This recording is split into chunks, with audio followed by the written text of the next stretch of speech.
உங்ககிட்ட இருக்க பணத்தை காப்பாத்துறதை விட, உங்ககிட்ட இருக்கிற சொத்தை காப்பாத்துறதை விட, உங்க படிப்பை காப்பாத்துறதை விட உங்க கூட இருக்கிற இயேசுவை காப்பாத்திக்கோங்க. அதுதான் உங்களுக்கு நல்லது.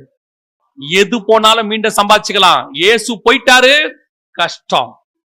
நீங்க எதை இழந்தும் இயேசுக்காக நீங்க அவரை மட்டும் வச்சுக்கோங்க. ஒருவேளை எதை இழக்க வேண்டி வந்தா பரவாயில்ல, பிரச்சனை இல்லை.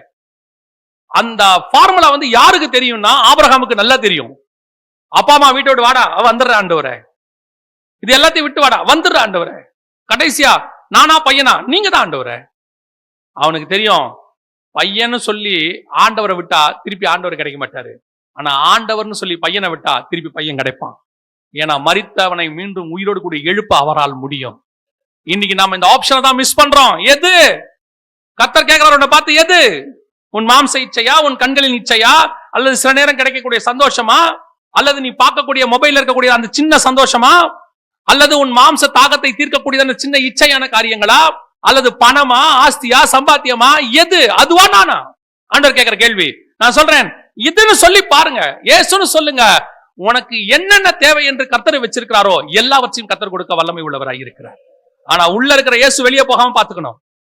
மேல உட்கார்ந்து இருக்கிற இயேசு இறங்காம பாத்துக்கணும். இயேசு இறங்கிட்டாரு, எவனும் கழுதியை தேடல. இயேசு இறங்கின பிறகு ஒரு வேலும் கழுதியை தேடல. கழுதை கேட்டிருக்கோம், டே இவ்வளவு மரியாதை கொடுத்தீங்களேடா, திடீர்னு எல்லாம் விட்டுட்டு போயிட்டீங்க இயேசுநாதருக்கு பின்னாடி. உனக்கு மரியாதை இயேசுநாதருக்கு இருந்தாண்டா. இயேசுநாதர் இறங்கினா இயேசுக்கு பின்னாடி தான் போ, உனக்கு என்ன மரியாதை வேண்டி கிடக்கு? அப்படியே ஜீரோ ஆக்கி விட்டுறோம்.